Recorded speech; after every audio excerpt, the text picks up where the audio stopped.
Introduction. From the time we are born, many will be educated to be a version of themselves that please others. Whether it comes from the way you were raised or how you were taught in school, we often learn to put a mask on and be an actor in our life.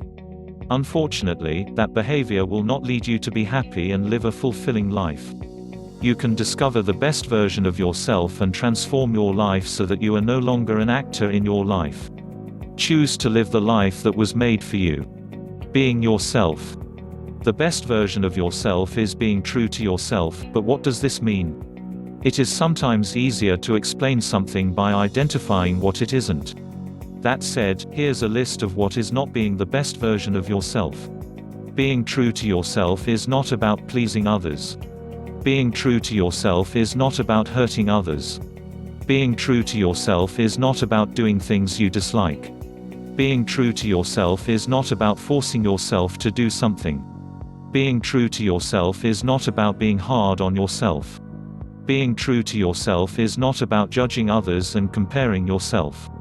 Being true to yourself is not about being a victim of your surroundings. Being true to yourself is not about acting in a way that will attract more fans on social media.